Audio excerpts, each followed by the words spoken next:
Olá pessoal, tudo bem? Sejam muito bem-vindos. Eu sou Juliano Godoy e este é o Imigrantes, o podcast que conta a história de brasileiros e suas aventuras no exterior. Você que é empreendedor, já imaginou até onde a sua empresa pode chegar? Qual o tamanho que ela pode ter? Às vezes a gente começa pequeno, e não sabe o que pode acontecer lá na frente. Você já imaginou que um dia a sua empresa pode ter um tamanho e uma relevância ao ponto de chegar a fazer um IPO, que é ir para o mercado de ações aqui nos Estados Unidos? Isso é um clube muito restrito. Poucas empresas conseguem chegar nesse patamar. E hoje eu vou ter a honra e a oportunidade de falar com um empreendedor brasileiro que ele participou da fundação de uma startup que virou um unicórnio. Para quem não sabe, um unicórnio é quando uma empresa é avaliada em mais de US$ 1 bilhão. É isso mesmo, um bi com B maiúsculo. Então hoje o nosso papo é com Gustavo Rios, que ele é co-founder e head de Customer Enablement da Vetex, que é uma gigante brasileira no setor de tecnologia e e-commerce. A Vetex foi fundada em 2000 e depois, em 2021, ela abriu seu capital aqui nos Estados Unidos com um valuation de 4,7 bi. Eu estou super curioso para saber um pouco mais dessa história. Espero que você esteja também. Se liga aqui com a gente. Gustavo, tudo bem? Prazer ter você aqui, cara. E aí, Juliano, tudo bom? Obrigado aí pela introdução. Bom, é um prazer estar aqui contigo. Gustavo, para quem não te conhece, se apresenta um pouco, conta aí de onde você vem, como você veio parar aqui. Boa, beleza. Bom, eu sou carioca, então sempre tive a minha vida no Rio de Janeiro. Sou engenheiro de computação e sempre fui um desenvolvedor. Para quem não conhece muito essa questão de tecnologia, programador. Então eu me formei em engenharia de computação e desde então eu sempre fui um programador. Vou te dizer que meu primeiro estágio, eu estagiei com 19 anos e para mim foi uma das maiores lições que eu tive, que foi, imagina, nessa época estava começando a internet, 98, 99, e eu trabalhei como suporte técnico. Então, suporte pelo telefone, sem poder estar com a pessoa, era totalmente remoto, e você conseguir resolver um problema de uma pessoa que a internet era tudo novo, imagina só, linha de escada, você deve lembrar disso. Então, Lembro. imagina, tinha que ajudar a pessoa escutando o barulho do computador dela. A partir dali, você saber um pouco do diagnóstico. Então, ali foi um puta de um aprendizado. Você tinha que resolver tudo ali em cima da hora. Não tinha aquela coisa de, vamos, eu te vejo amanhã. Então, você tinha aquela ligação para resolver. E a partir dali foi um momento importante que meu primeiro dia de faculdade, eu conheci o Marcelo Couto, que também é um fundador da Vetex, e a minha vida com o do Marcelo foi desde o primeiro dia de faculdade. A gente criou uma empresa junto, eu e ele, que foi a Amigo Web, que é uma empresa desenvolvedora também para aplicativos sempre para web. Então a web, a gente surfou muito nessa onda da internet. E nós dois também passamos pela FGV, passamos pelo Ministério da Saúde, sempre trabalhando com parte de informática. E aí, Juliano, eu acho que introduzindo esse caminho, né, da Vetex, para quem não conhece, a Vetex é uma empresa de comércio eletrônico. Então nós temos uma plataforma onde os varejistas, ou até mesmo os fabricantes, conseguem utilizar nossa plataforma para colocar à venda os produtos dela.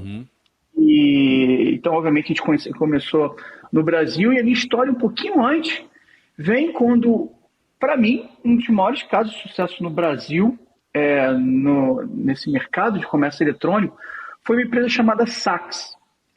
Para quem não conhece, a Saks foi uma das primeiras lojas de comércio eletrônico onde vendia perfume. E aí eu fui chamado, eu e Marcelo já tínhamos uma empresa, e a gente foi chamado para ajudar a melhorar a versão que já estava rodando já há alguns anos, e chamaram a gente para fazer uma reformulação do código. Tá. E aí, ali foi o meu primeiro impacto, Juliano, porque quando eu olhei assim, vamos começar pelo sistema de pagamento.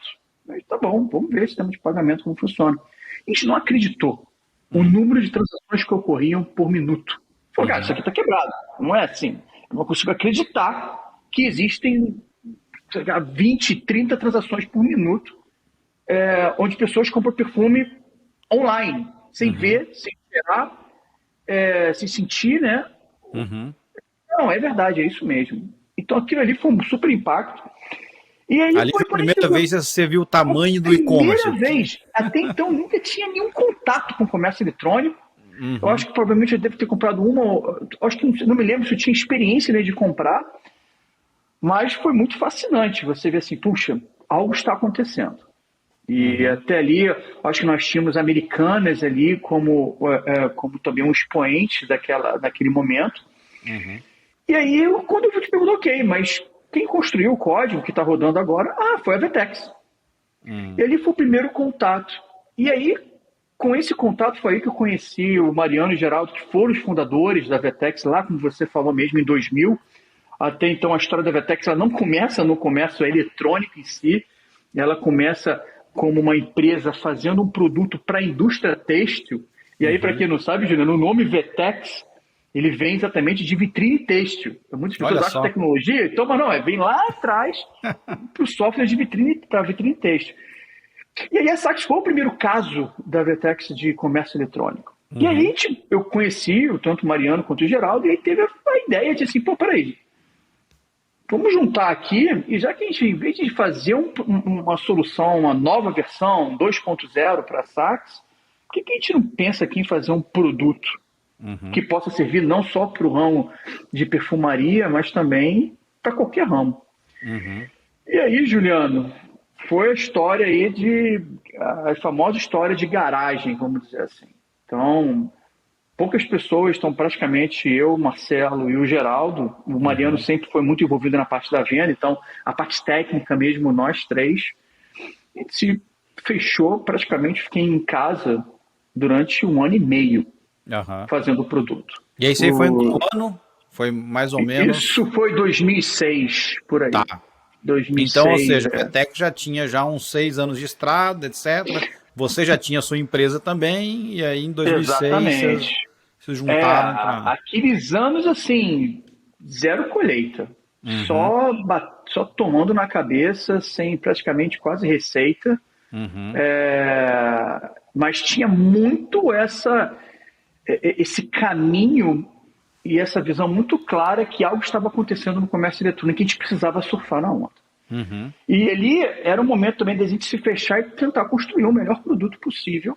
E aí foi muito bom, nesse caso, o Geraldo Mariano com muita experiência já com a Saks, e a gente refazer uma coisa do zero, foi um produto do zero ali. Não vamos fazer nada, vai ser tudo do zero. E aí que foi a história que a gente trabalhou dia e noite, assim, foi muito intenso, até o momento que eu diria que é o projeto das nossas vidas, assim, e eu acho que eu não estaria aqui falando com você se não fosse esse momento. É o que eu digo muito, né, que são aquelas oportunidades da vida que muitas vezes você não está nem preparado, mas você tem que ter muita coragem de, não, vamos embora que eu vou conseguir. Sim.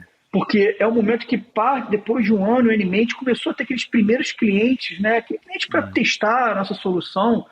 Eu lembro muito bem que quem mora no Rio de Janeiro conhece uma marca chamada Bagagem de malas, uma empresa muito tradicional, e lembro utilizar, e tinha outras 3 ou 4 empresas testando nossa plataforma, obviamente ali, exatamente por teste, que praticamente não fazia nenhum dinheiro com esses clientes, era muito mais poder oferecer nossa tecnologia, eles poderem testar. E aí existe algo que é o Walmart deseja entrar no mercado brasileiro, no comércio eletrônico principalmente. E aí existe uma concorrência do Walmart. E aquilo pra gente, imagina, garoto fica, como que a gente vai ganhar isso? Assim, era um sonho poder competir, mas conseguimos. Eu acho que aí acaba muito uma rede de contato que ajudou muito a gente a entrar nessa concorrência.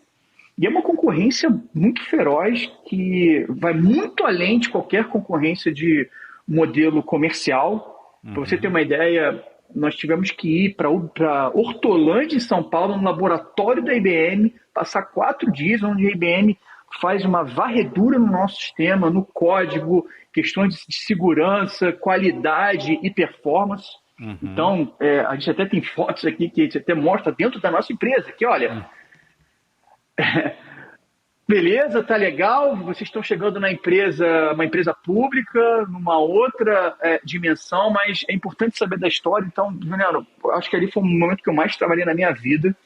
Foi ali, assim, Eu acho que esse momento do laboratório, a gente ficou 3 dias virando noite, porque ali era não só um acesso, mas tinha desafios ali que você tinha que ser colocado em prova. Então, ele fazia simulações de colocando milhares de usuários, realizando milhares de compras num determinado período de tempo, para aí sim chegar ao vencedor. Nós estávamos competindo com uma solução brasileira também, que na nossa visão era a maior empresa brasileira aqui nesse ramo, e também com a solução global do Walmart.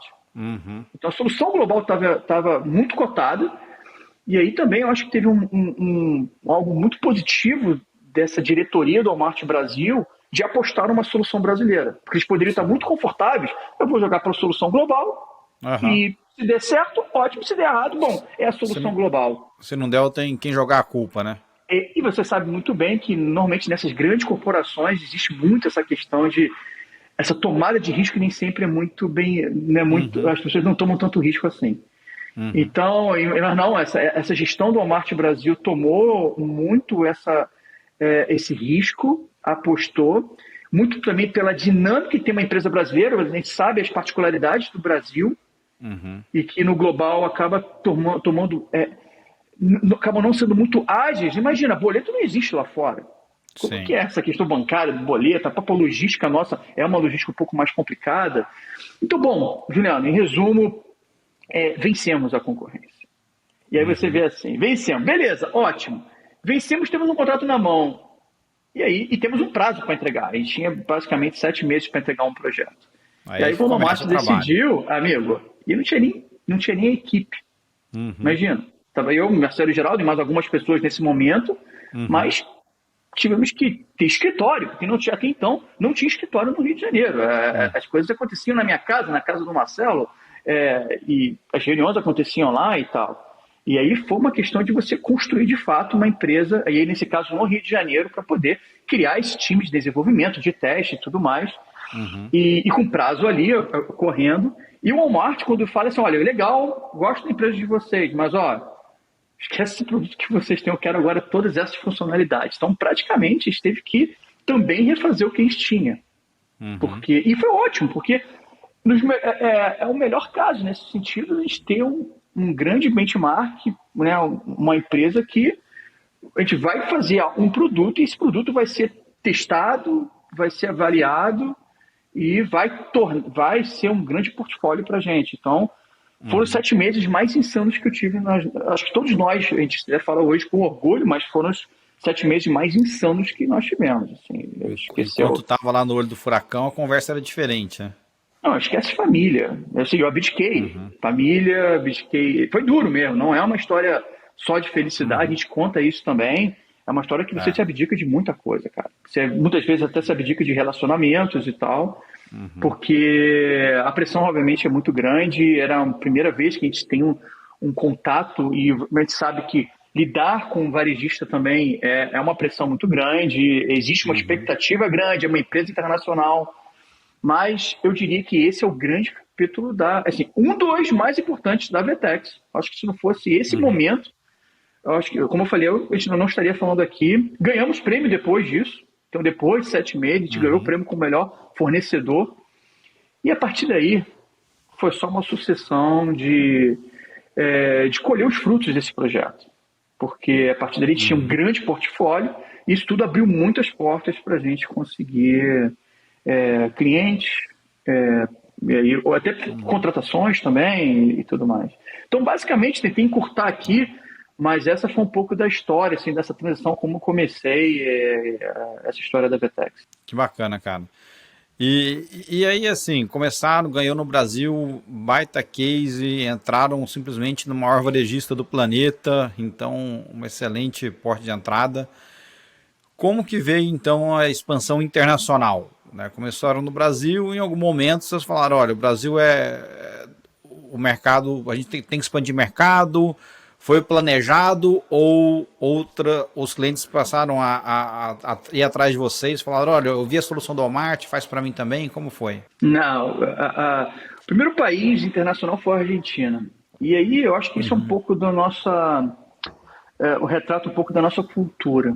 A gente não espera ter uma empresa preparada 100% para poder entrar em outro país. Aí eu falo não só da empresa em si, mas do próprio produto. O produto precisa estar adaptado à língua, à moeda, e à tecnologia e tudo mais. E a gente, normalmente, esse modelo de expansão é muito orgânico. A gente normalmente é uma pessoa do Brasil que acaba levando a cultura para esse país. Então, ele é um embaixador daquela cultura e começa muito pequeno, sem muitos investimentos, com um objetivo muito claro de buscar um cliente. Então, é o cliente que, obviamente, que vai orientar todo o nosso desenvolvimento. O produto acaba não mexendo nenhuma palha enquanto não tiver um cliente para poder orientar a gente. Então, é dado a missão e para esses quase bandeirantes, né, que acabam ali desbravando esses outros países. E na história da Vertex, acaba sendo natural da gente expandir para a América Latina, pela proximidade cultural. Então, a Argentina foi o primeiro país, e aí também foi uma história muito parecida. Na Argentina, um dos primeiros clientes foi a Personal na época. A Personal é como se fosse a Claro aqui no Brasil, uma empresa de telefonia. Então, você pode imaginar que, uma empresa também que acaba dando muita robustez e sendo esse grande portfólio. E por aí vai, Juliano. Da Argentina, a gente acaba indo, a gente vai subindo, pega ali o Uruguai, depois você acaba pegando Chile. Do Chile você vai para Colômbia, México. E hoje a gente a gente também acaba sendo líder nesse ramo do comércio eletrônico também na América Latina como provedor de tecnologia. Mas sempre foi muito duro, porque o produto acaba se adaptando quase em tempo real. A gente precisa de ter esse cliente âncora para poder adaptar o nosso produto. Então, sempre é um desafio. E a partir daí, com a América Latina mais estabelecida, acaba natural, aí também tem um ponto muito importante que, com o crescimento da empresa e também a maturidade desse mercado de comércio eletrônico, que no início estava mais voltado para os varejistas, teve um momento que os fabricantes olharam uma oportunidade de também entrar nisso. E quando eu falo de fabricante, eu estou falando de uma Black & Decker, de uma Sony, de uma Brastemp, que é uma Whirlpool, né? De uma L'Oréal. Então, essas empresas, elas também utilizaram no Brasil, muitas das vezes começaram no Brasil para experimentar. A área global dessas empresas olha com bons olhos e fala, peraí, tem alguma coisa interessante acontecendo no Brasil. Então, por quê? E quem é que está por trás disso? E isso possibilitou também esse modelo de expansão. Porque acaba que a gente, em alguns casos, a Sony foi um dos primeiros casos que nós tivemos, que acabou sendo assim, não, então vamos colocar a Vertex como a solução da América Latina toda. Isso acaba possibilitando a gente ir para outros países. A mesma coisa aconteceu com o Motorola, a mesma coisa aconteceu com a Whirlpool, e por aí vai. A gente tem alguns exemplos dessas empresas globais que acabam levando a gente para países que, Juliano, eu nunca imaginei dos meus melhores sonhos. Eu fui para a Coreia do Sul implementar um projeto, onde eu não conseguia ler o que estava na minha tela. Eu imagino, o que está acontecendo aqui? É dificílimo. Ou então na Índia também, que acaba indo para esses países bastante diferente do nosso. Então, eu acho que foi um pouco isso a expansão. E aí, em algum momento dessa expansão internacional, chegou a hora de vir para o mercado americano, e aí você que foi escolhido para ser o bandeirante dessa missão? Mais ou menos. Um ponto importante do bandeirante, o bandeirante é a área de venda. Não é, como eu disse, meu background, eu sou do lado mais técnico, eu sou do lado do backstage ali, por trás dos panos, mas é sempre a pessoa comercial que lhe abre esse caminho, porque ele tem que trazer o cliente. Então, um dos nossos sócios também, que é o Alexandre Sonsini, fundador também da empresa, ele foi esse bandeirante e ele ralou bastante. Podemos dizer assim, que acho que a gente chegou aqui em 2016, 2017, e foi muita ralação, porque acho que nos Estados Unidos, mais do que como qualquer outro país, nós não somos nada aqui. Assim, obviamente que nesse momento, após o IPO serve como um selo ali, mostrando que é uma empresa séria, que é uma empresa pública, e isso faz com que muitos requerimentos, né, essa questão do IPO ela é resolvida, Mas até então, pouco importa se a gente é líder no Brasil, se a gente tem empresas globais no nosso portfólio, o que mais o americano, pelo menos no nosso segmento, o que mais exigia é, tá bom, mas qual o cliente americano que vocês têm no portfólio de vocês rodando em território americano? Sem isso, de nada adiantava. E também clientes relevantes. O mercado americano é muito mais maduro do que o Brasil, do que a América Latina e tudo mais. Então, às vezes, aquela pequena empresa que aqui nos Estados Unidos chama de mom and pop store, que são empresas familiares, de empresas de talvez 6, 7 pessoas, você não dá nada, mas fatura uma coisa enorme que é comparado às empresas médias no Brasil. Então, a gente... E também, como erramos muito e ainda continuamos ainda, entendeu? É um processo de aprendizado. A gente entende que a Vetex aqui nos Estados Unidos é uma startup mesmo. Esquece essa Vetex, do IPO, essa coisa que muitas vezes as pessoas acabam olhando como algo gigante. No Brasil, nos Estados Unidos, desculpa, é modelo startup, modelo de enxuto, decisões devem ser muito rápidas, tudo sendo discutido em uma mesa de reunião. Então, obviamente que é uma empresa que a gente tem mais pessoas hoje do que lá 10 anos atrás. A gente tem a possibilidade de contratação, mas ainda é um percurso, vamos dizer que a gente ainda está patinando ainda. Ainda é um desafio grande aqui. Gustavo, acho que assim, antes da gente... quero entrar mais no detalhe de como foi esse processo de crescimento aqui, principalmente nos Estados Unidos, etc.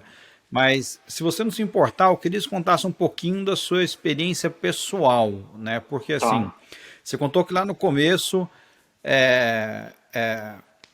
lá no começo foi aquele sacrifício, trabalhando meio esquema de garagem, em casa, vários dias virando noite, etc. Do trade-off entre família, relacionamento, etc. E aí, quando vem a oportunidade de vir para o exterior... eu não sei se você já tinha família ou não, etc. Mas, de novo, assim, não só tem esse compromisso de começar uma empresa fora, como também toda a mudança que isso traz para a família, né?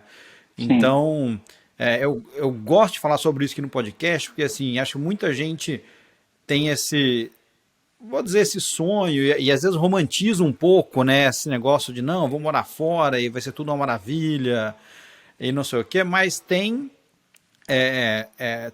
as escolhas que a gente tem que fazer como tudo na vida, né?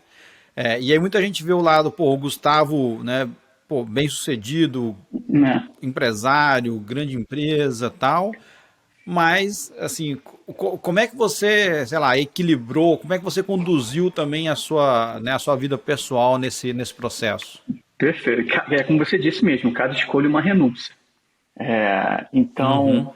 Acho que dentro desse processo todo que eu estava comentando, né, sobre a expansão, e acho que a história da Vetex é muito de muitos erros. E sempre teve uma característica de não ter medo de errar, mas conseguir aprender com esses erros e conseguir agir muito rápido. Então a gente até diz que a empresa tem que ser capaz de conseguir mudar completamente em 6 meses. Não pode ser uma empresa engessada, senão a gente vai morrer. Então, então a gente até incentiva que todo mundo dentro da empresa seja audacioso nesse sentido de vá lá e faz, mas ao mesmo tempo tem que ter as ferramentas necessárias de conseguir identificar se o mais rápido possível que não está indo bem e você erra. E nesse caso nos Estados Unidos, Juliano, erramos bastante. Nesse processo todo que vem ali de anos... tentando buscar cliente com pessoas nesse sentido, até brasileiras. A gente chegou no início, principalmente, como eu disse, era um brasileiro cofundador entrando no país, normalmente até eu esqueci, mas esses bandeirantes são profissionais com muita experiência, muitas vezes sócios, para dar realmente aquela, vamos dizer, até a própria autonomia mesmo de conseguir desenvolver o seu trabalho. E acabava contratando brasileiros. E lá, já brasileiros morando nos Estados Unidos, então a gente acabava não importando. Aí chegou um momento, Juliano, que a pessoa dizia, não está indo bem. Vamos chamar um layer, agora uma camada de executivos americanos para poder fazer isso aqui girar, porque uma das grandes dificuldades era esse efeito rede. A gente não conhecia os parceiros, e isso que é uma grande dificuldade. Uma coisa, você está no Brasil, você é um almoço que você acaba conhecendo uma outra pessoa, que te conecta numa outra. Aqui é muito difícil, o país é muito grande. E aí teve um momento que eu vou chegar todo mundo essa introdução, porque com todos esses, e ao mesmo tempo com essa questão desse corpo executivo também não deu muito certo. A gente pode falar um pouco sobre esse choque cultural. Não é só uma questão de ser brasileiro, mas é uma questão da empresa também, Vetex, que é uma cultura um pouco singular, que a gente vai para um caminho que, assim, olha, talvez um caminho seja comprar uma empresa americana. E aí a gente vai comprar o portfólio de clientes. Porque, lembrando lá atrás, uma das maiores exigências é: cadê o seu caso aqui americano? Eu quero conversar com um cliente que esteja utilizando a sua solução. Aí sim eu vou ter um pouco mais de segurança. Porque você, por mais que... isso tudo contando antes do IPO, né? Ok, você pode ser o supra-sumo no Brasil, o supra-sumo na América Latina, mas aqui você não é nada. E foi aí que a gente compra uma empresa americana com 40 clientes, os mais... vamos dizer, um cliente médio. Não tinha nenhum cliente corporativo, mas era um cliente médio, mas que na nossa visão era o suficiente.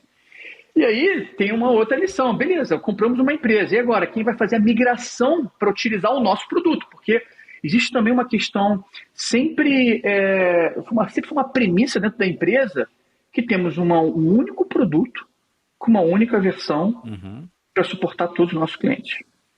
Não tem aquela versão para a Sony, aquela versão para a L'Oréal e aquela versão para aquela loja de brinquedos pequenininha que tem ali no interior de Minas Gerais. Não existe isso. É todo mundo sempre uma única versão. Então, temos que migrar. E foi aí que, assim, poxa, quem vai fazer essa migração?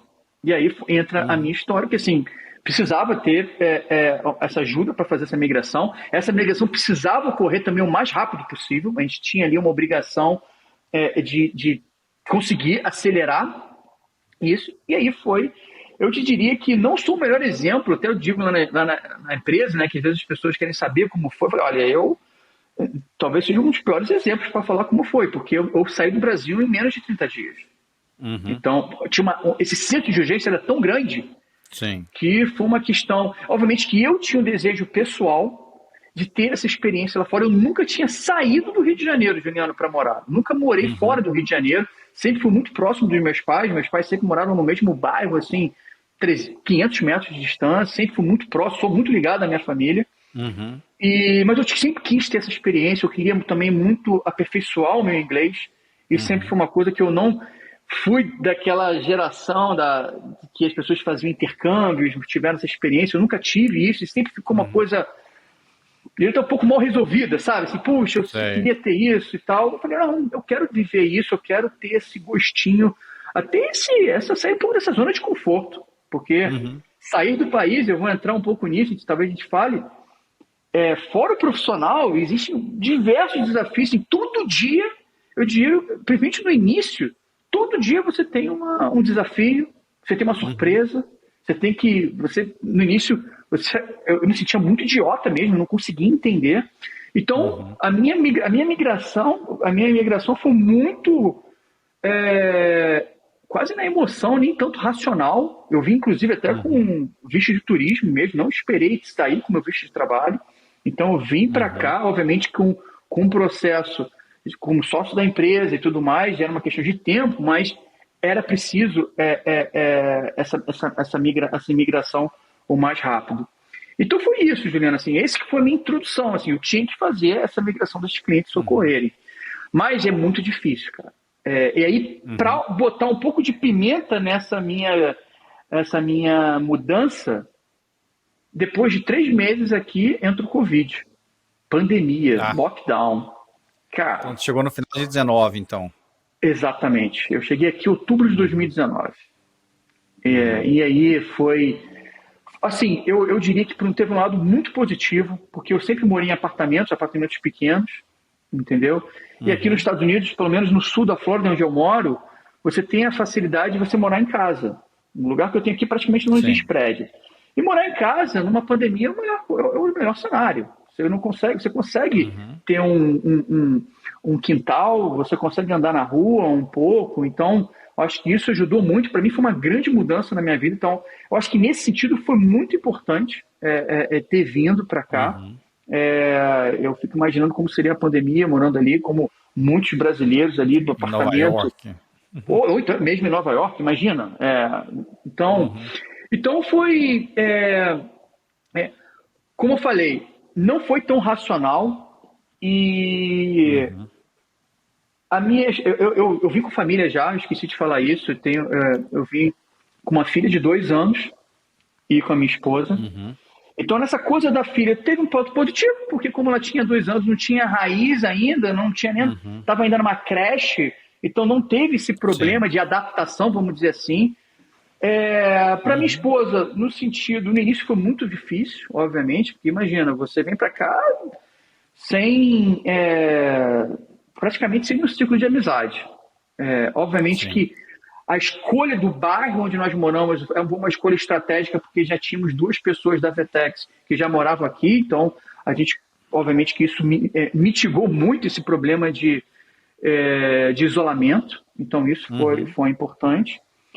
Mas, Juliano, você também que mora aqui, o dia a dia, as regras e esse primeiro momento que você está ali como quase um intruso. Eu digo que enquanto eu não tenho uma carteira de motorista, você não é ninguém aqui. Então eu sempre tinha, todo lugar que eu ia, ter que mostrar o passaporte, a pessoa ficava olhando de uma cara assim, pô, mas não. Entrava numa reunião, você mostrava o passaporte, você sentia que, pô, mas que é isso? Então tem um momento ali que você totalmente um estranho no ninho, ainda sou um pouco, para falar a verdade, de passado esses quase 3 anos. Mas, bom, acho que só para cortar um pouco aqui, acho que foi, pelo menos esse foi o meu início aqui de como foi. E a pandemia, obviamente, que potencializou, eu nunca, como eu disse, talvez esses foram os momentos mais difíceis. Eu sempre morei com meus pais, 500 metros dos meus pais. E aí, entre a pandemia, eu fico sem ver eles durante 2 anos. Entendeu? Então, foi algo, acho que todo mundo passou, de certa forma, por isso. E para mim, morando nos Estados Unidos, algo tudo novo, acho que foi bem complicado. Adiciona aí na adaptação, né? Na dificuldade da adaptação. Foi bem difícil. Bom, que bom que vocês conseguiram, né, passar por isso e agora, enfim, seguindo a vida, né? Mas, Gustavo, eu queria talvez só parar um pouquinho e fazer um parênteses, porque assim, a gente tem falado bastante, né, obviamente, sobre a Vetex e tal, mas eu queria talvez, assim, em 1 minuto, talvez falar um pouquinho mais sobre o que é a Vetex, porque, de novo, assim, talvez a maioria do pessoal que me ouve, né, não conhece a marca, porque, de novo, vocês são uma empresa que é business to business, né, então, assim, vocês não tem não vão na prateleira e tem a Vetex, etc.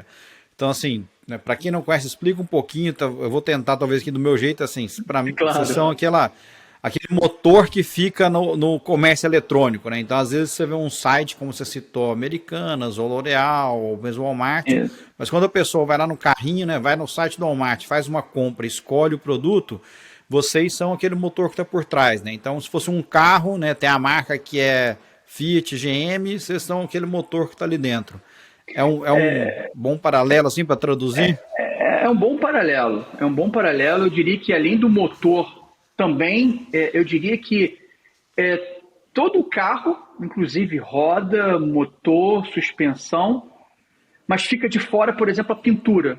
Então, quando você deu o exemplo de um site do Walmart, de uma Americanas, de uma L'Oreal, nós fornecemos a ferramenta onde as pessoas vão poder cadastrar seus produtos, cadastrar suas promoções, colocarem seus preços, controlarem o seu estoque. Mas, desde o início da empresa, a gente não entra, por exemplo, na questão visual, no layout. No caso do carro, a cor, o visual. Então, cada cliente, e aí a gente trabalha, eu acho que isso também, desde o início da empresa, a gente trabalha, obviamente, com uma rede de parceiros que, juntos, a gente entrega uma solução completa. Então, quando você veio para mim assim, Juliano, Gustavo, eu quero fazer um site aqui com a Vetex e tal, eu sempre vou dizer para você, olha, você tem aqui, você está aqui E nós chamamos isso de também um produto software as a service. O que significa? Você não precisa instalar nada no seu computador, você não precisa ter servidor, você só vai precisar ter um usuário e uma senha.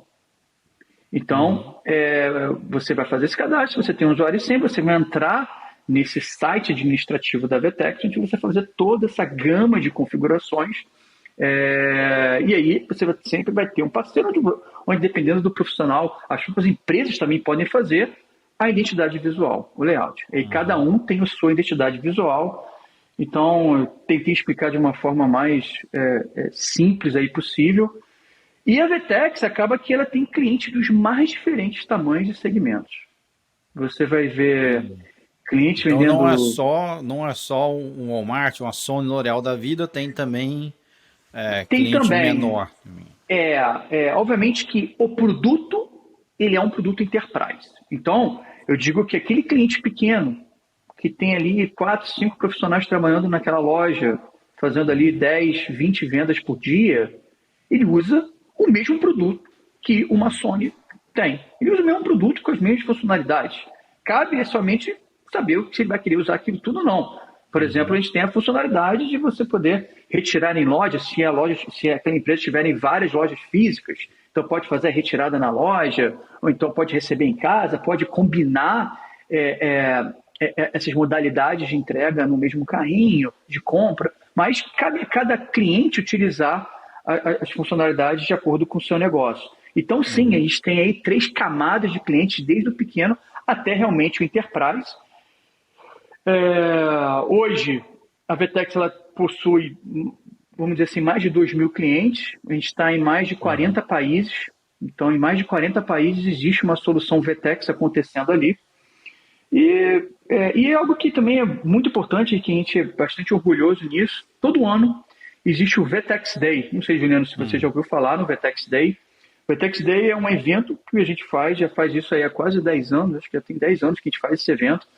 Começou como a própria Vetex, um evento minúsculo, assim, que devia ter talvez 200 pessoas. Hoje está entre os, acho que 3 ou 5 maiores eventos do mundo de uma empresa privada de comércio eletrônico. É um evento que a gente já trouxe Fernando Henrique, o ex-presidente, Joaquim Barbosa, um evento que trouxe Obama, e nesse último ano trouxemos o Lewis Hamilton, para palestrar. Legal. Então, é um evento que vai acontecer agora no início de maio, em São Paulo. Então, é um evento que também virou uma outra vertical, um business da Vetex. Uma marca registrada também, né? Exatamente. Então, bom, eu acho que, e é como eu falei, a gente tem esses clientes dos mais variados segmentos, supermercado, eletrônico, moda, tem a C&A, por exemplo, que é um cliente nosso, tem clientes de autopeça, tem de tudo, cara. Pet shop, tem de tudo. Né? Bora voltar então a falar um pouco de como foi a expansão aqui nos Estados Unidos, né? Isso. Quando você olha para trás, assim, quais foram... Você falou alguns desafios, né? Que era ter um case relevante, etc., mas vocês vieram para cá meio que assim, sabendo um pouco, olha, a gente precisa resolver estes problemas para a gente ser bem sucedido, ou foi meio, não, os Estados Unidos é um mercado prioritário, a gente tem que abrir lá e vamos embora, e depois a gente vai trocando pneu com o carro andando, né? E vocês foram descobrindo esses problemas. Totalmente trocando pneu com o carro andando nesse sentido. É óbvio que teve um primeiro empurrão, e esse foi até um motivo de a gente ter criado o primeiro escritório aqui nos Estados Unidos, na Flórida, porque, como eu falei, a expansão, no caso da Vetex, o que impulsionou muito foram essas empresas corporativas que, no caso da América Latina, é natural que alguns headquarters, algumas sedes responsáveis pelo mercado da América Latina fiquem na Flórida, que é o caso da Sony, por exemplo. Então, a Sony tinha lá o escritório da Sony na Flórida, bem pertinho do aeroporto de Miami. Ele controlava toda a América Latina. Então, começou a fazer sentido a gente se aproximar dessas empresas, fomentando um possível expansão para uma Europa, para uma Ásia ou provavelmente para os próprios Estados Unidos. Então, o escritório nasce na Flórida e aí, próximo a esses clientes. E aí, naturalmente, a gente foi conseguindo ter um cliente ou outro, e aí, obviamente, vinham as demandas. Como eu disse, e aí eu acho que foi um grande desafio para a gente, por o mercado americano ser mais maduro, então, diferente do Brasil. Como eu comentei, a gente ali, a minha história, a história da Vetex, foram ali os percussores ali do comércio eletrônico. A gente teve ali a felicidade de construir junto com pessoas e com empresas esse mercado eletrônico no Brasil. Então, de certa forma, Juliano, alguns padrões foram estabelecidos pela gente no Brasil e na América Latina. Digo isso como um produto, como forma de gestão. Sim. Só que nos Estados Unidos é diferente, esse padrão já está estabelecido. Então, muitas vezes, a forma como a gente lidava é completamente diferente dos Estados Unidos. E como a gente tem um produto, a gente não é uma empresa de serviço que se adapta, que vai criar exatamente o que aquele cliente quer. Isso também, como eu falei, é uma premissa muito importante quando a gente fala de uma empresa de software, uma empresa de produto. A gente tem um produto.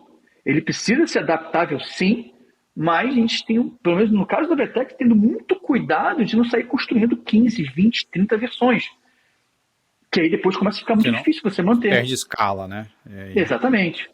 E esse foi um grande desafio também, de entender como que é esse mercado estabelecido, como é que as pessoas lidam com certos conceitos, a forma como eles fazem a gestão do negócio deles.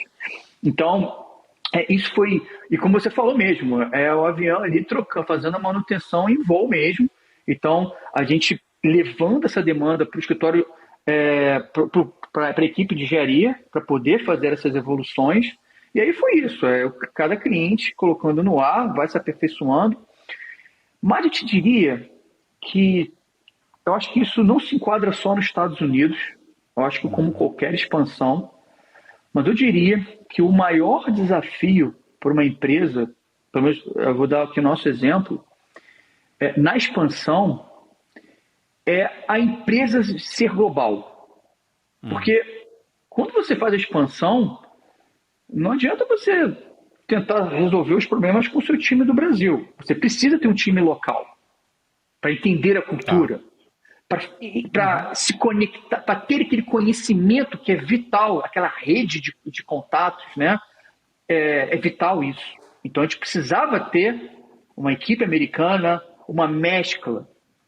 Só que a empresa como um todo, a nossa empresa, ela não é aquela empresa que as regiões não se falam. Você tem ali, está todo mundo junto. Então a comunicação é o X da questão. E sempre foi o nosso maior desafio. Como a gente conseguir ter uma comunicação limpa, objetiva, clara.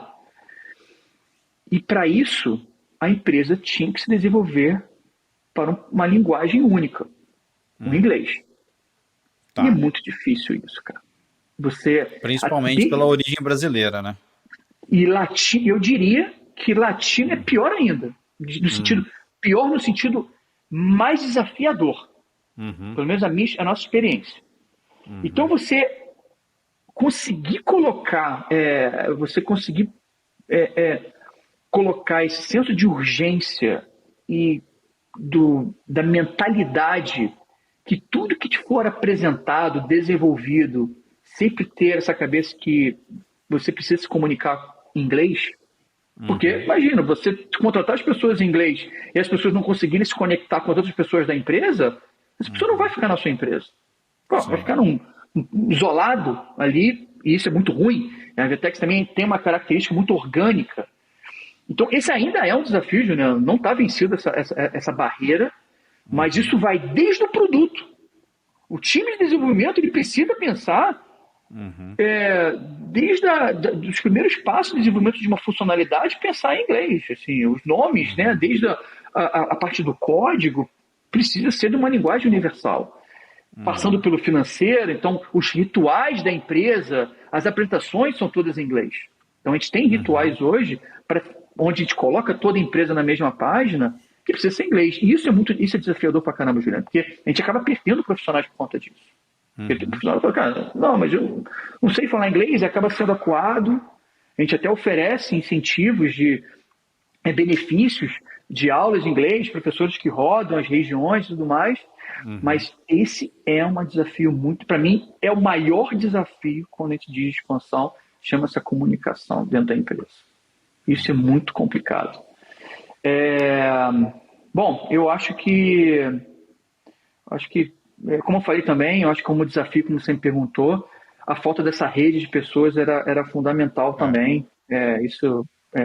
Aí sim, a gente teve que mesclar. Não adianta também, isso foi um erro, não adianta só colocar um corpo executivo americano, porque também não conhece a nossa cultura, e acaba tendo muita dificuldade. A gente chamou até pessoas executivas de grandes empresas corporativas que sabem lidar com gestão de pessoas, conheciam as redes, mas na hora até na forma de vender o nosso produto, é diferente. Aqui, essa questão desde o comercial, a gente entendeu que, pelo menos no nosso universo, os americanos estavam muito no modelo venda tradicional, que é voltado muito para o retorno de investimento. Você vai comprar aqui a Vetex, você vai ter esse investimento, daqui a tantos anos você vai ter esse retorno. Tarará. Só que não é esse modelo que a gente estava acostumado a fazer no Brasil, né, na América Latina, e também não é esse o nosso diferencial com os nossos grandes competidores. A gente compete com grandes empresas, como a SAP, como uma Oracle, como uma Salesforce. Então são grandes empresas que a diferença é a gente entrar no mérito do negócio dele. A gente entrar de fato, discutir, ser muito, dar as opiniões, ter discussões difíceis e não ficar no âmbito comercial. E isso era muito difícil, esse jogo de cintura de, peraí, mas eu sou um cara de venda, eu não preciso entender do produto. Não, você precisa entender do produto. E aí tinha aquela... Se você não entender do produto, a gente não vai ganhar as concorrentes. Você precisa saber exatamente o que você está vendendo, você precisa dar um passo além. E isso que está em reconstrução aqui nos Estados Unidos, exatamente. E aí, para isso, existe uma mescla. De sim, continuamos tendo pessoas... É importante ter americanos, é importante a linguagem, como eu falei mais uma vez, a comunicação. É óbvio, Juliano, que existe uma dificuldade, e às vezes eu mesmo sofri certos preconceitos em questão de língua, de idioma, de fluência no inglês, foi brasileiro. Então, porque diferente do Brasil, nós aqui estamos muito acostumados com o eixo Rio-São Paulo. Muitas das vezes, pelo menos no nosso ramo, a nossa maior parte dos clientes se resolve no eixo Rio-São Paulo, se resolve em 45 minutos de ponte aérea. Ponto. Nos Estados Unidos a coisa é completamente diferente. Você tem clientes que estão ali no interior do estado de Minnesota ali, que não está nem um pouco acostumado a lidar com pessoas estrangeiras. Não faz parte da cultura. Estrangeiro não entra muito ali. E ele, não tem uma boa vontade com gente que tem um inglês... Exatamente. E mais do que isso, que aí isso faz parte da nossa cultura. Como eu falei, a gente entra no mérito do negócio. Então a gente vai discutir, olha, a gente acha que você está fazendo isso errado. Eu não acho que quer vender o produto, você não. A gente precisa entender, porque tem uma coisa que eu esqueci muito de falar, que eu acho que o nosso modelo comercial é um modelo que a gente ganha em cima das vendas do cliente. Só. Então, se o cliente não vende, a gente não está ganhando nenhum dinheiro. A gente perde, porque a gente investiu todo um trabalho de implantação, né, de configuração, né, da preparação. Então, existe ali um esforço, um custo para fazer isso, e até então não se faz dinheiro ali. Se faz dinheiro se o negócio perpetuar, se realmente a loja tiver uma boa performance. Então, a gente precisa, sim, entrar no mérito do negócio. A gente precisa, sim, ter essas discussões, dizer que, olha, eu acho que você não está fazendo errado. E ele fala para a gente, que é você, brasileiro, tentando, sabe, se colocando aqui no meu negócio e achando que você sabe, entendeu? Quem é você? E aí isso, sem dúvida, você tem uma questão, e eu acho que para mim foi ótimo, porque a gente diz que a barra sobe. Aqui não adianta, você sai totalmente de uma zona de conforto, você tem que se impor, você tem que mostrar por que você está ali.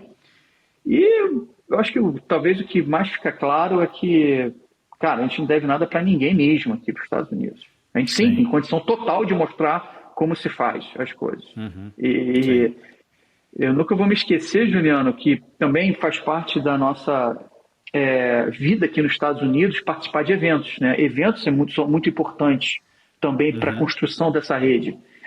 E aí, um dos anos, a gente estava num evento no stand, e aí um cliente queria entender um pouco do modelo de logística, como que configura na Vetex, né? Como a gente resolve essa questão das transportadoras, cálculo de frete, tempo de entrega. E a gente mostrou o nosso sistema. E é um sistema bastante robusto de logística. Aí ele falou assim, pô, peraí, mas por que vocês fazem tudo isso?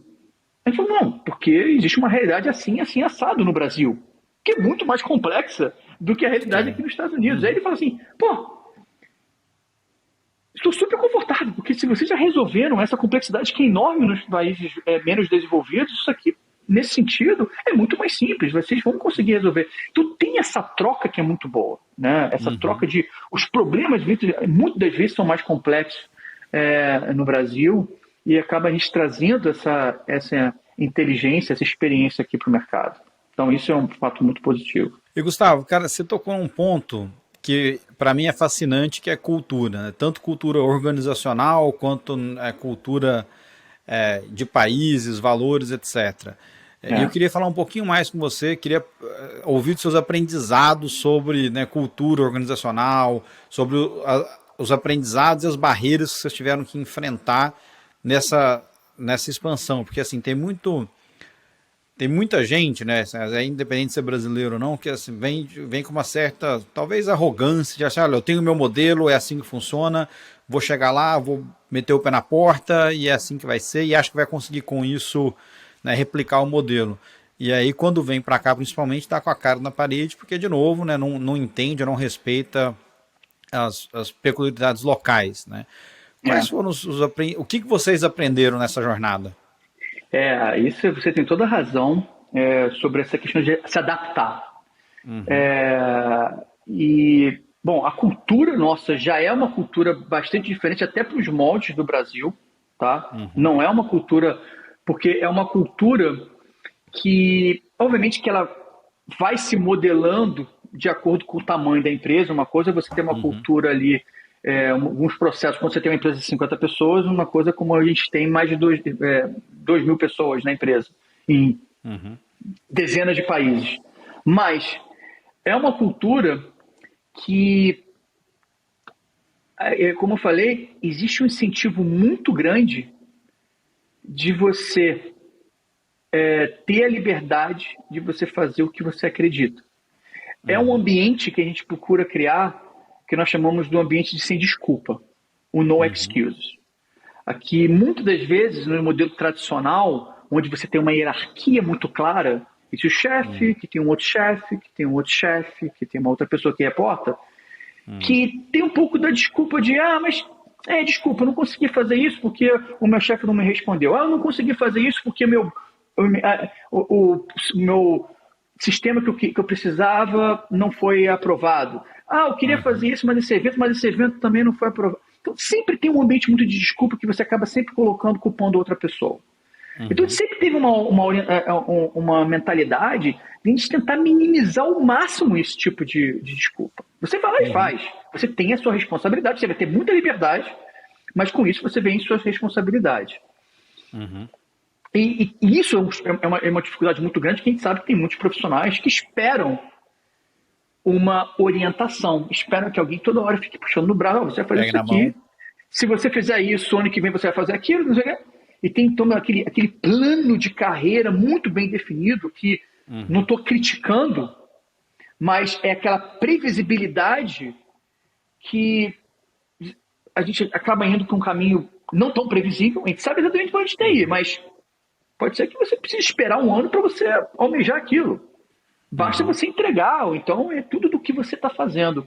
Então, esse ambiente é um ambiente que teve muita dificuldade quando entrou aqui nos Estados Unidos.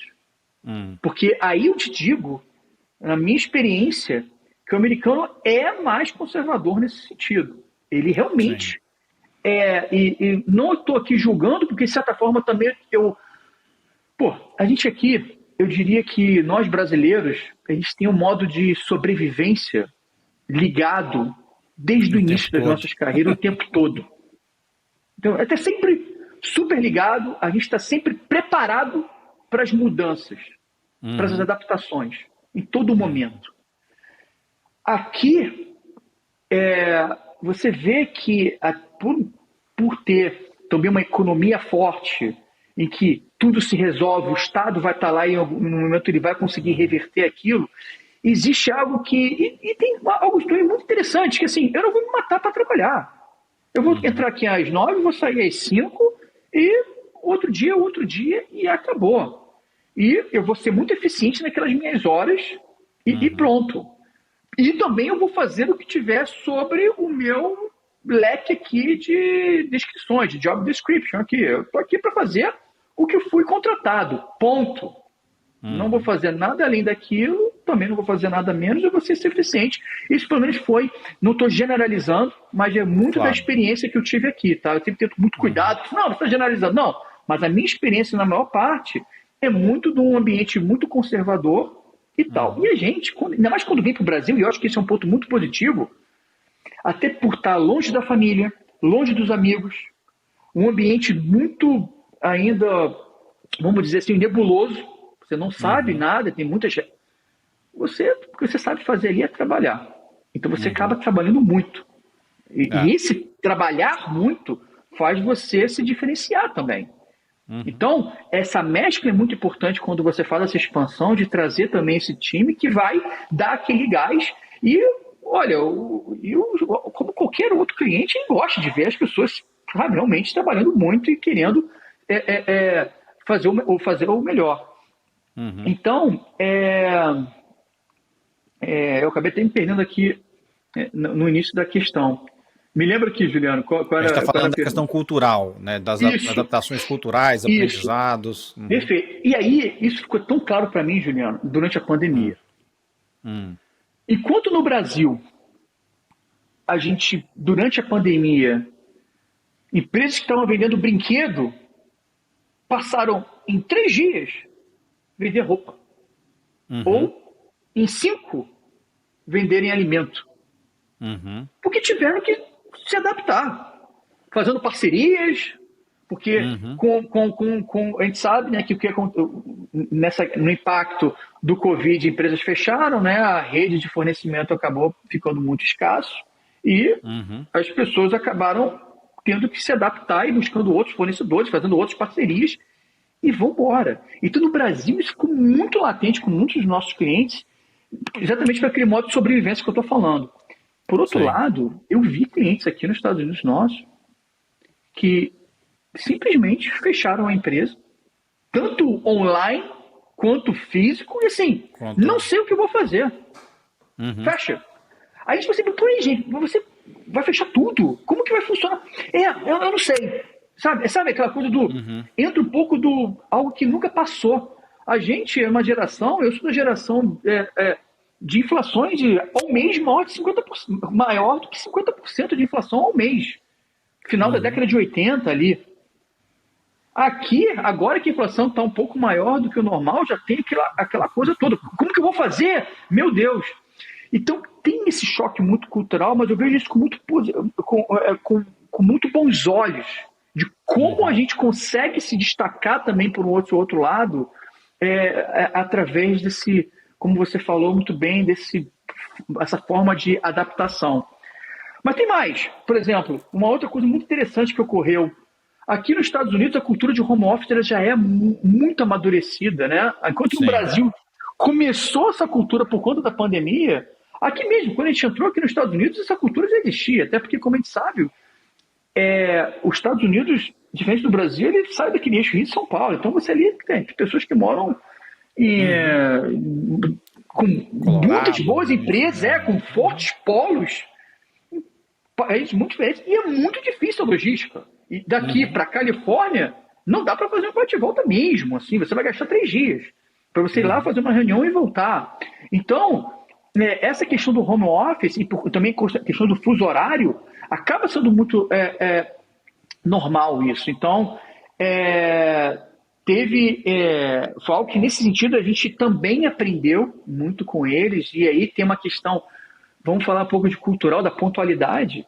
Pô, eu sou carioca, e eu posso dizer que nós, culturalmente, nós não somos pontuais.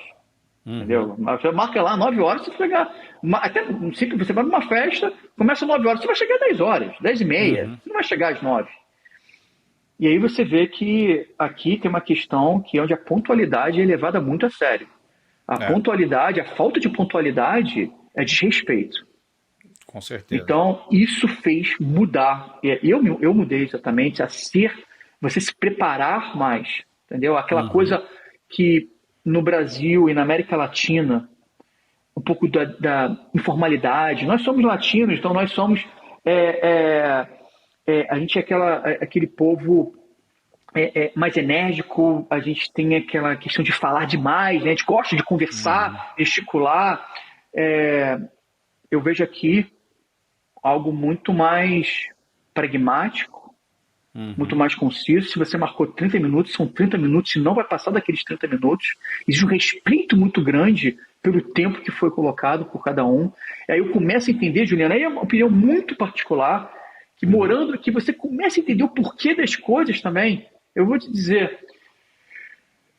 aqui nos Estados Unidos o serviço é muito caro. O serviço que eu estou dizendo é desde o jardineiro até uma babá, o serviço de limpeza, tudo é muito caro. E por ser muito caro, as pessoas fazem por conta própria. Eles não contratam esse serviço. Então não tem ninguém ali muitas vezes não vai pagar um serviço de transporte para buscar seu filho no colégio. Você vai ter que sair para apanhar o seu filho. Você vai ter que sair antes para deixar o seu filho no colégio. Então sua vida gira muito em torno dessa atividade. Então as pessoas têm aquele horário de trabalho e não podem passar daquele horário, porque vai acabar com a sua vida pessoal, porque você não vai ter ninguém para apanhar seu filho, você não vai ter ninguém para deixar seu filho no colégio. E tudo isso, aí você começa a entender muito sobre como aquela hora de trabalho ela é mais levada, é mais, vamos dizer, é mais eficiente, no sentido... Eu assim, para mim foi um choque, porque eu não gosto muito disso.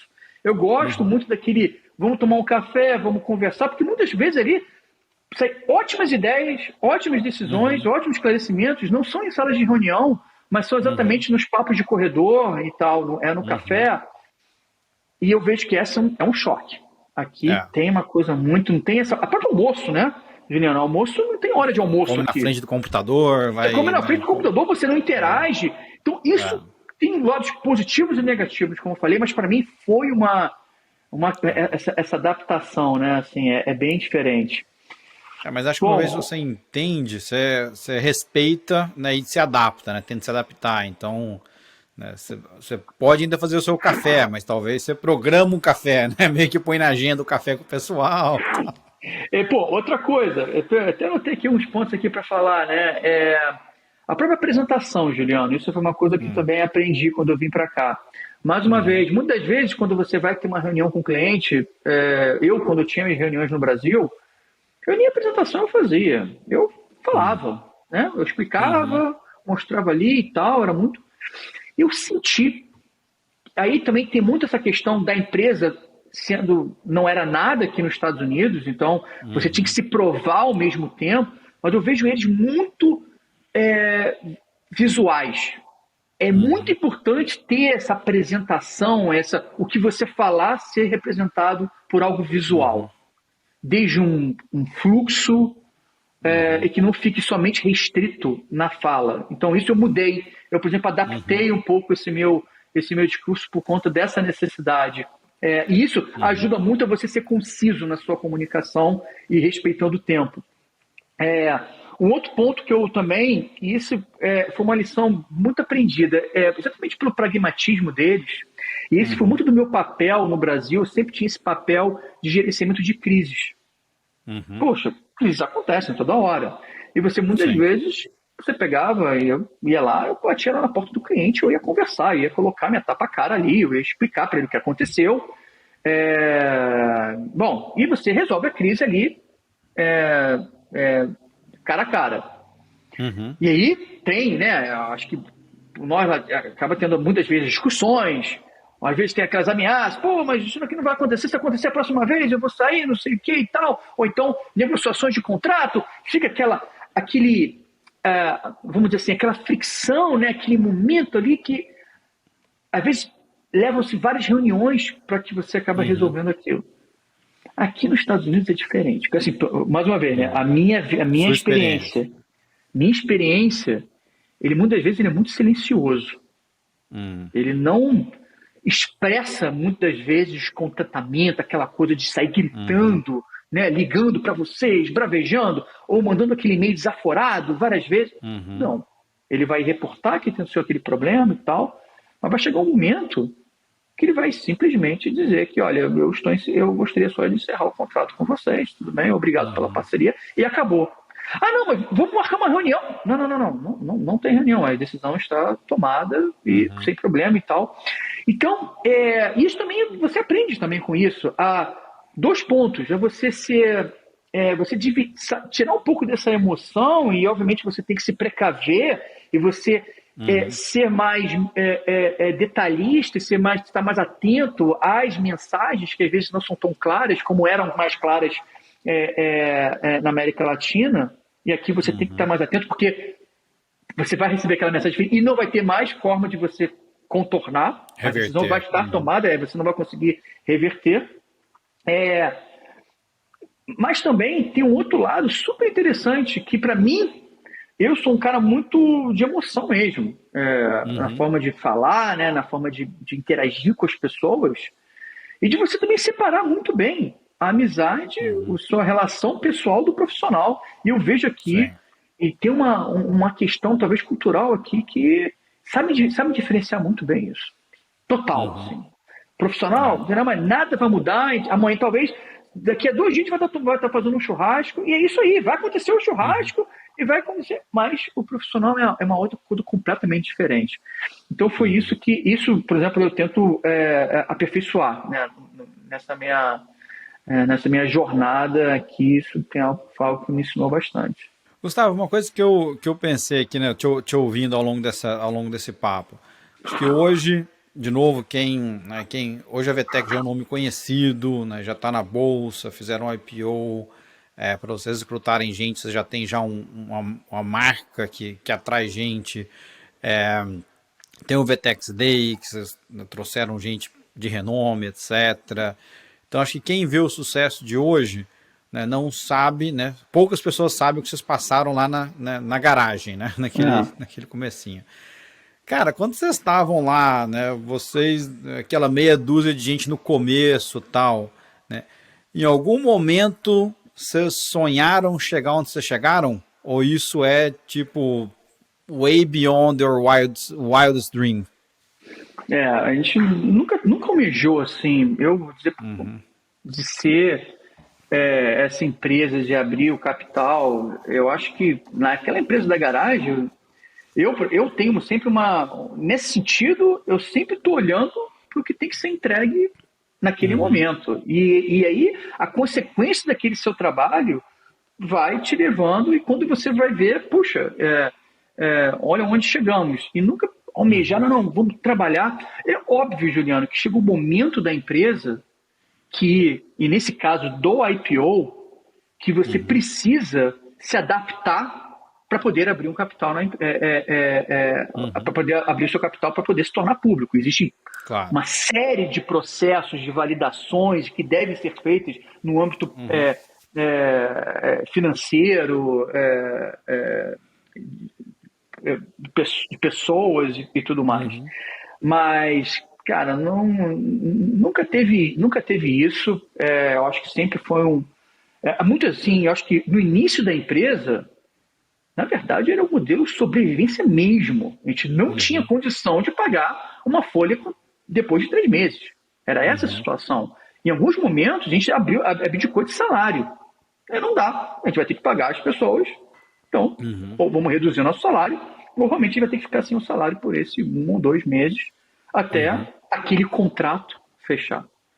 Então, era realmente por muitos anos, não era meses, por muitos anos, foi ali do vida ou morte, ali, flertando ali com o término, mas também atrelado àquelas decisões que tem que arriscar mesmo.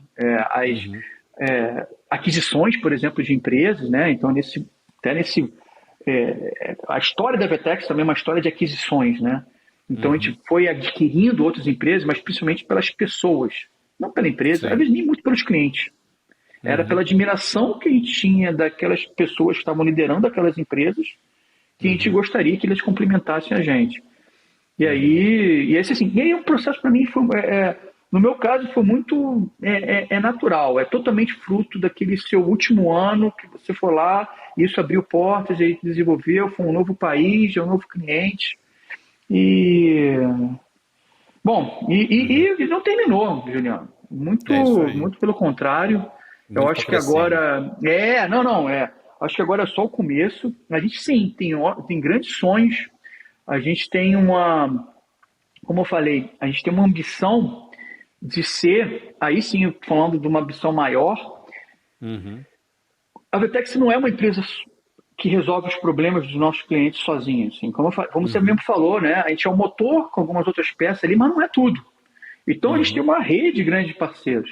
E a Vetex, ela funciona como esse hub, essa conexão que hoje a gente consegue viabilizar empresas que estão lá no Nordeste do país, empresas pequenas, que conseguem estar provendo serviço para uma empresa na Romênia.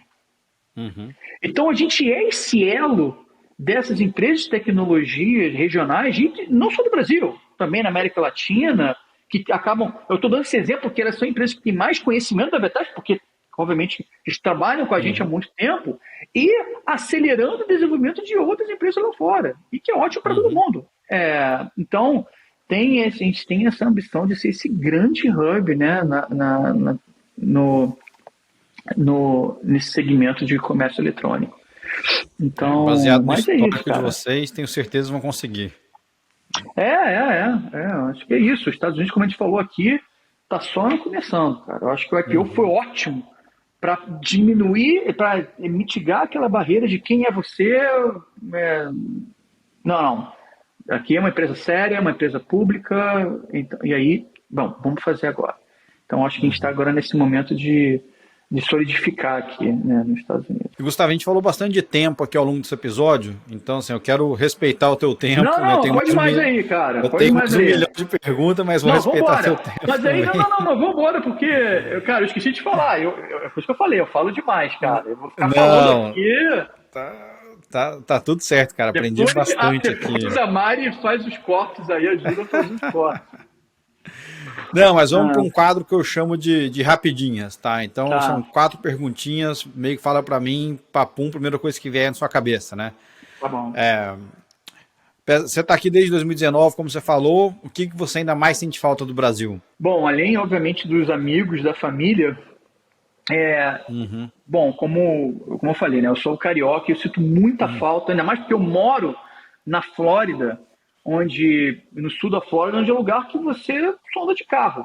Você não tem pessoas andando na rua. E eu sinto muita falta do boteco mesmo. Sabe? Aquele boteco, algo que você vai lá com seus amigos, você está bebendo em pé, e você vai chegar outras pessoas, e você tem aquela coisa muito natural, muito informal. Então, sempre quando eu tenho oportunidade de ir para o Rio, uma das primeiras coisas que eu faço é chamar o pessoal, cara, vamos lá no boteco e tal, vamos ficar ali bebendo. Então, eu acho que eu vi a pessoa, né? Então, assim, eu sinto muita falta disso. E aí também, uma coisa que não existe aqui, e lá no Rio tem muito, que é casa de suco, cara. Todo lugar no Rio de Janeiro você vai ter lá casa de suco com pastel. E também isso. Então eu vou no boteco, também vou na casa de suco. São oportunidade de negócio para quem estiver na Flórida e estiver ouvindo a gente aí. Volta e meia tem aqui, entra aqui umas casas de açaí e tal. Mas essa que é a questão, porque não é só o lugar, né? É o que está em volta. Então, é o ambiente. Rio, o Rio exatamente chama isso, né? Essa informalidade, é uma cidade litorânea, a pessoa sai da praia, vai ali, vai de chinelo mesmo, sujo de areia. Então é isso, eu sinto bastante falta. E do outro lado, o que você descobriu aqui que agora você não vive sem? Bom, eu vou falar aqui, bom, eu estou morando aqui, ar-condicionado central. Eu nunca vivi. Primeiro assim, eu já não morava em casa, sempre morei em apartamentos pequenos. Então aquela coisa do split em vários lugares, 1000 controle remoto, cadê o controle remoto, não sei o quê. Cara, ar-condicionado central é muito bom, entendeu? Está ali o ar-condicionado central, você só configura ali os ambientes que você quer que desligue tal hora, não sei o quê, e pronto. Fim de problema, você troca só o seu filtro ali. Então isso para mim foi é difícil ficar sem. Outra coisa que no meu caso eu nunca tive, e hoje você acaba não vendo sem a máquina de lavar louça. Eu não tinha no Brasil máquina de lavar louça, e aqui tem. E outra coisa que pode ser muito besteira, mas, poxa, eu tenho várias pessoas que quando vêm aqui nos Estados Unidos ficam muito impressionadas ao famoso papel toalha. Cara. Não sei, Juliano, se você concorda comigo. Mas o que é o papel toalha? Você, não é aquele papel que... Ah, não, molhou ali, não. Ele serve para tudo, cara. Você faz uma super limpeza com aquilo, então ele é algo que não pode faltar aqui em casa, é o papel toalha. Então, são coisas que a gente acaba descobrindo aqui do cotidiano, né? Que você acaba usando todo Verdade. dia. É engraçado, cara, que o papel toalha, a última vez que eu fui no Brasil visitar meus pais foi em 2020, dezembro de 20. E aí eu reparei isso dessa vez, né, daquela vez quando eu fui, né, que assim, eu fui ajudar talvez minha mãe, assim, a limpar a cozinha e tal, eu peguei o papel toalha, assim, parecia, era transparente, assim, né, Exatamente, desintegra na sua mão, né? Agora você se suja, né? Você acaba se sujando com o papel. é Eu tenho um engraçado amigo da isso. Vetex, quando ele chega aqui, ele. Agora estou na América, quando ele pega aqui em casa o papel toalha, porque é só venda. Minha mãe compra toneladas, que é para falar a verdade. Quando ela vem aqui, ela compra um monte de papel e leva pro Que Brasil. loucura. É, E mas é Gustavo, isso. né, acho que nos últimos anos, né, o setor de tecnologia cresceu bastante, né? Foi a máquina da economia e eu acho que também tem muita história, talvez como a sua, que é fonte de inspiração para quem, sei lá, tá começando numa faculdade de engenharia de computação ou quer empreender, etc. A gente sabe que, assim, acho que honestamente histórias como, né, como a de vocês, elas são, não vou dizer que é exceção, mas elas são, é um funil muito grande, né? Assim, a probabilidade de você, né, tirar sua empresa da garagem, chegar num IPO nos Estados Unidos é uma probabilidade muito baixa, né? É. Mas todo mundo, né, não todo mundo, quem tem esse sonho talvez tenha esse objetivo, né? Eu quero um dia chegar onde esse pessoal chegou. Que conselho você daria para essa pessoa? Eu acho que, principalmente lidando, né, porque tem esse muito choque, né, de como você falou, mas pô, abrir um capital lá fora, a gente sabe culturalmente que a gente tem aquela síndrome do vira-lata, né, que tudo nos Estados Unidos é melhor, as pessoas por terem uma infraestrutura, uma condição de educação melhor, elas são melhores e não tem o que ser feito e acaba que muitas vezes a gente acaba se acovardando e ficando no nosso, vamos ficar por aqui mesmo, porque eu acho que toda essa nossa história, que não foi como tentei passar aqui muito rápido, mas não foi de um dia para o outro, e ela nasce de muita expansão, de muito risco. Eu acho que tem muito um primeiro ponto que abraça as oportunidades, por mais às vezes difíceis e até mais difíceis que sejam, assim. É óbvio que não estou dizendo algo que você vai abraçar que você não tem nenhum conhecimento, que você está totalmente desconectado. Não é isso. Mas um exemplo que eu te dei do Walmart, que a gente não tinha nem praticamente empresa, a gente tinha um produto, a gente tinha conhecimento. Mas a gente não tinha muita experiência em gestão de empresa, por exemplo, e de pessoas. Mas é algo que a gente tinha muita convicção que a gente poderia aprender, mas o produto a gente tinha ali, tinha conhecimento. A gente tinha muita convicção. E que a gente, obviamente, tinha que correr muito atrás, tinha que trabalhar demais. Mas a gente tinha certeza que a gente não poderia perder aquela oportunidade. Era vida ou morte para a gente. E aí, Juliano, eu até faço um paralelo de uma história que normalmente até eu conto, que é bem interessante, que eu aprendi também aqui nos Estados Unidos, que é o outro lado da história.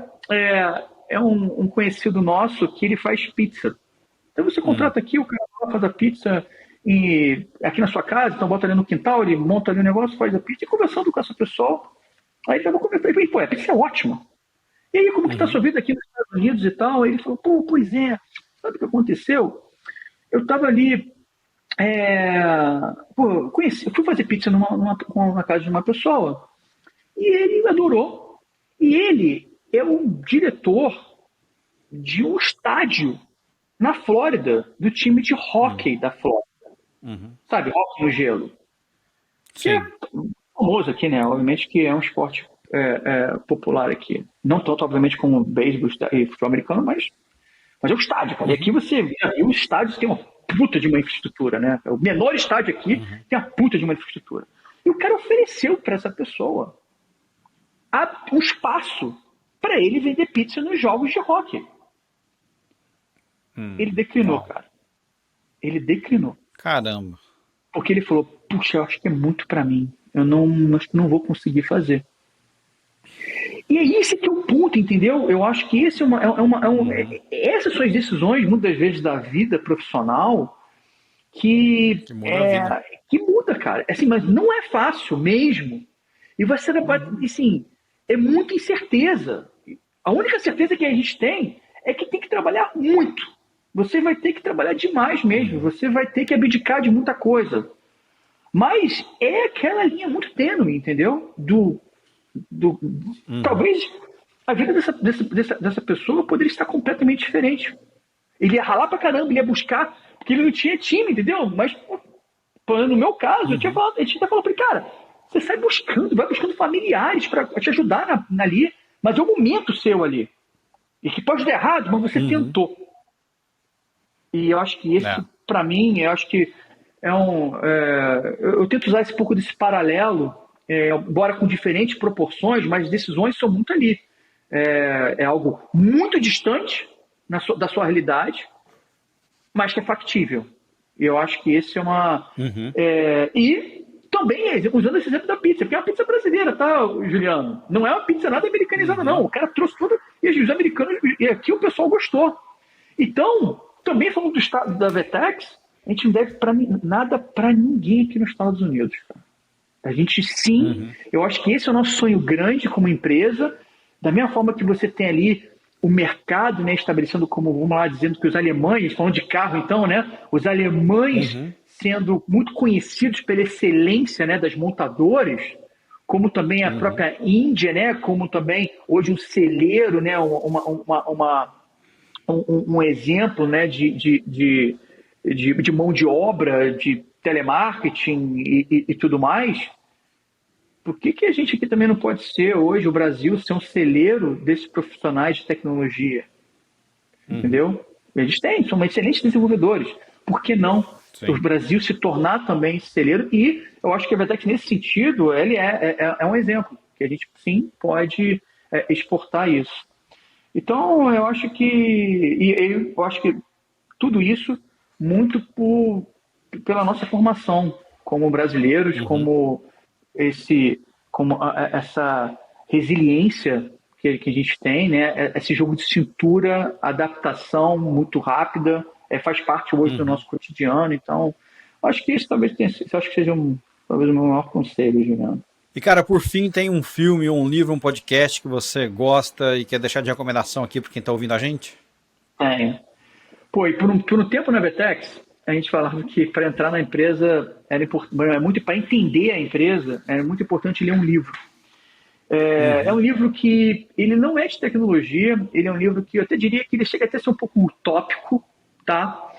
Mas ele orientou muito o caminho dessa cultura, assim, modelar a cultura. A cultura sempre já existiu, assim, desde o início, desde a forma da gente se vestir. Por exemplo, eu lembro até, Juliano, que no início da empresa, a gente não foi aceito num prédio porque a gente estava andando de bermuda. A gente falava, cara, a gente não vai trabalhar de calça jeans, aqui tá um calor absurdo, tá mais de 40 graus lá fora. A gente, é isso aqui, é bermuda, camisa preta, e é isso aí, tênis. Não, a gente não vai permitir vocês aqui. Então a gente teve que ir para um outro lugar, porque esse prédio não aceitava as pessoas de bermuda. Então tem uma questão muito cultural que ela sempre nasceu, a gente somos pessoas muito informais, assim, são pessoas que não tem aquela duas caras, né? Aquela cara do executivo, né? Fazer aquela pose. Não, isso. E tem um livro que ele vai moldando isso, que chama Reinventing Organizations, tá? Esse livro, a gente, VTEX, a gente participou da tradução dele, né? A gente investiu para que ele fosse traduzido para português. Então, hoje, ele chama no Brasil Reinventando as Organizações. Vocês conseguem encontrar esse livro na Amazon mesmo no Brasil. E é um livro que ele mostra... É muito interessante, que ele faz muito paralelo das organizações. Pegando desde a máfia, uma organização liderada sobre ameaças, né? Então você sempre tem aquele do mafioso, sempre ameaçando, né? Todas as decisões, e você respeitando, caso contrário você vai morrer, aquela coisa toda. E aí você, estudando um pouco daquilo, aí você fazendo um paralelo à igreja, uma estrutura extremamente hierárquica, e aí entendendo, e ele vai falando e sempre comparando e querendo respostas, o que diferencia as empresas boas das empresas extraordinárias? Porque você tem uma empresa boa ali, uma empresa que está saudável, uma empresa lucrativa. Mas por que essa empresa que está resultados extraordinários, é uma empresa que todo mundo quer trabalhar lá? Qual é a diferença? E você sempre acaba voltando no sentido da organização, no sentido das pessoas, de como que elas trabalham, de como que elas se comunicam, como que elas expõem suas ideias. Então, esse livro é o que eu recomendo. Para mim, foi um livro muito esclarecedor. Como disse, é um livro que chega a ser, ele flerta e pega exemplos claros. Ele fala da educação, por exemplo, Juliano, em escolas da Alemanha, de por que o aluno só vai aprender do que o professor está dizendo? E por que não um aluno pode ensinar para um outro aluno? Então, tem uma questão também de hierarquia na escola que já algumas outras escolas, ele mostra alguns exemplos de escolas escolhendo outros modelos, mas tem modelos que, no caso nosso aqui, a gente não exerce, mas ele fala assim, chega até a ambição de dizer assim, por que o salário das pessoas não são abertos? Chega nesse ponto que eu acho que eu vejo até um pouco utópico isso, mas ele flerta com isso, ele mostra exemplos de as discussões de salário serem discussões abertas aqui. Então, eu acho que é muito legal, eu acho que no mínimo vai abrir a cabeça e vai fazer você refletir, e aí eu acho que é um livro que foi muito importante pra gente. Que legal.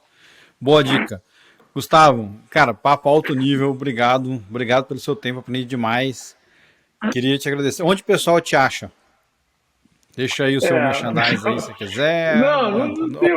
Não me procura, não me acha nunca. Como eu falei, cara, eu sou o cara por trás dos panos, nem Instagram eu tenho. Vocês podem me achar no LinkedIn. Então, é Gustavo Rios. Então, vocês podem procurar para Gustavo Rios VTEX, vocês vão me achar lá. E fiquem à vontade. Como eu falei, eu estou aqui na Flórida. Quem estiver por aqui, quiser tomar um café também, acho que eu estou super disponível para trocar essa ideia. E obrigado pelo espaço aí, Juliano. Obrigado mesmo pelo papo. Eu que agradeço. E, obviamente, a VTEX, quem quiser conhecer mais sobre o que é a VTEX, o que a VTEX faz, é só ir lá no vtex.com, é isso?